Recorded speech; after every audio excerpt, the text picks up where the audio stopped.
ଏବେ ଆସୁଛି ବଡ଼ ଖବର। କାଳବୈଶାଖୀ ବର୍ଷା ପାଇଁ ତାତିରୁ ମିଳିଛି ଅସ୍ୱସ୍ତି। ରାଜ୍ୟର ବିଭିନ୍ନ ସ୍ଥାନରେ ଦିନ ତାପମାତ୍ରା କମିଛି।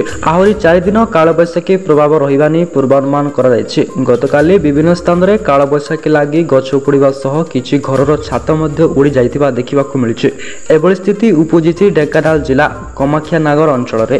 ବିଭିନ୍ନ ସ୍ଥାନରେ ବିଦ୍ୟୁତ ଖୁଣ୍ଟ ଉପୁଡ଼ିବାରୁ ସହର ଓ ଆଖପାଖ ଅଞ୍ଚଳରେ ଦୀର୍ଘ ସମୟ ହେଲାଣି ବିଜୁଳି ସେବା ପ୍ରବାହିତ ହୋଇଥିଲା।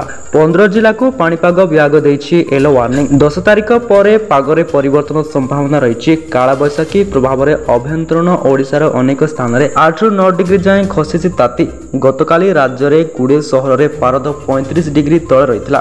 ସୂଚନା ଅନୁଯାୟୀ ପାଣିପାଗ ବିଭାଗ ପୂର୍ବାନୁମାନ କରୁଛି ଦକ୍ଷିଣ ଝାଡ଼ଖଣ୍ଡରୁ ଉତ୍ତର ଓଡ଼ିଶା ଦେଇ ରାଜସ୍ଥାନ ଯାଏଁ ଏକ ଟ୍ରାଇପ୍ ଲାଇନ୍ ଲମ୍ବିଛି।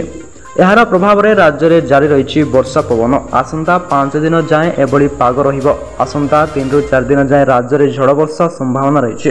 24 ଘଣ୍ଟାରେ ବିଜୁଳି ଘଡ଼ଘଡ଼ି ସହ ବର୍ଷା ପବନ ନେଇ ସାରା ରାଜ୍ୟକୁ ଆଲର୍ଟ ଜାରି ହୋଇଛି। କିଛି ସ୍ଥାନରେ ପ୍ରବଳ ବର୍ଷା ସମ୍ଭାବନା ରହିଛି। ପବନର ବେଗ ଘଣ୍ଟା ପ୍ରତି 40 ରୁ 50 କିଲୋମିଟର ରହିପାରେ। ଏଥିପାଇଁ ମତ୍ସ୍ୟଜୀବୀଙ୍କୁ ସମୁଦ୍ରକୁ ଯିବାକୁ ବାରଣ କରାଯାଇଛି।